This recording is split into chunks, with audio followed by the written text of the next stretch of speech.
Welcome to my channel. मैं हूं नीति और आज हम बात करने वाले हैं शिस्टोसोमा के बारे में, जो कि एक एंडो पैरासाइट है और मनुष्य में बहुत सारे रोग उत्पन्न करते हैं। साथ ही साथ दूसरे जो वर्टिब्रेट्स एनिमल हैं उसमें भी बहुत सारे ये रोग उत्पन्न करते हैं। इन्हें सामान्य तौर पर ब्लड फ्लूक कहा जाता है।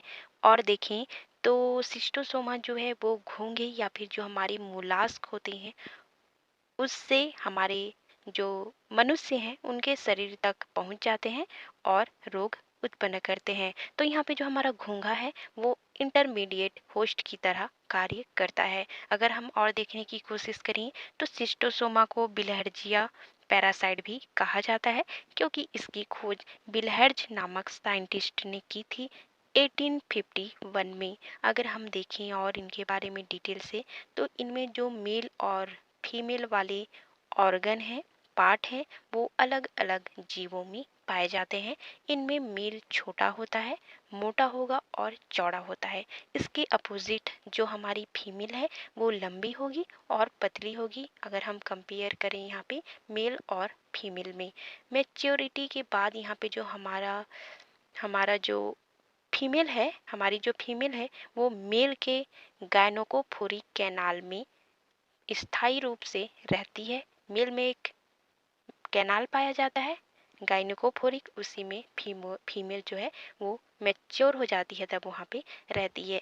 इनमें नर और मादा दोनों में ओरल और वेंट्रल शकर पाए जाते हैं, पर यहाँ पे मेल में वेंट्रल शकर जो है वो अधिक बड़ा होता है और शक्तिशाली होता है फीमेल के मुकाबले।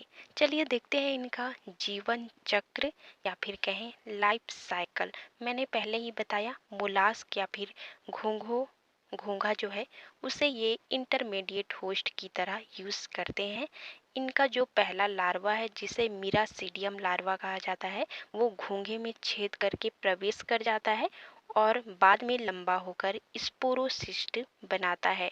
और ये जो स्पोरोसिस्ट हैं वे घोंघे के अंदर सेकेंड जनरेशन उत्पन्न करते हैं, जो कि बाद में सार्केरियाई लार्वा बनाते हैं। और यही सार्केरियाई लार्वा जो कि घोंघे के अंदर बना बाद में मनुष्य तक पहुंच जाता है और रोग उत्पन्न करता है।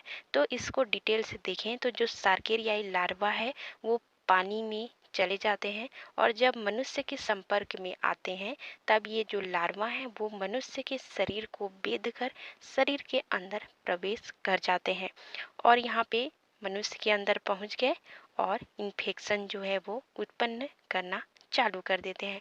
मनुष्य के अंदर ये हार्ट और लंग्स से होते हुए लीवर तक पहुंचते हैं और वहाँ पे ये पोर्टल ब्लड में रहकर अपना ग्रोथ करते हैं। अगर हम देखने की कोशिश करें शिस्टोसोमा से मनुष्यों में कौन कौन से रोग होंगे, तो वो है खुजली, जलन, फीवर, सिर दर्द, ईओसिनोफिलिया और कार्डियोपल्मोनरी सिस्टोसोमिएसिस, कोर पल्मोनिल और एइर्जा जो रोग है वो शिस्टोसोमा से होता है। अगर हम यहाँ पे देखें तो बहुत सारे जो जातियाँ हैं वो मनुष्य को संक्रमित करती हैं, शिस्टोसोमा से रिलेटेड जातियाँ। पर यहाँ पे मेन जो शिस्टोसोमा की जाति है वो है हीमेटोबियम, जो कि मनुष्य के मूत्राशय और मूत्र वाहिनियाँ की जो ब्लड वेसल्स हैं उसमें पाई जाती हैं और यहाँ पे डिसीज़ उत्पन्न करती हैं।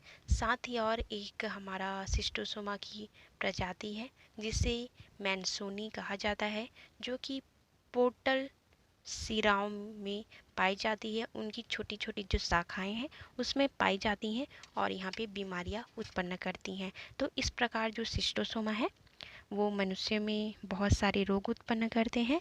घोंघे में अपना जो लाइफ साइकिल है उसको यहाँ पे चालू करते हैं और मनुष्य तक पहुँचते हैं और मनुष्य के ब्लड फ्लो में पाए जाते हैं।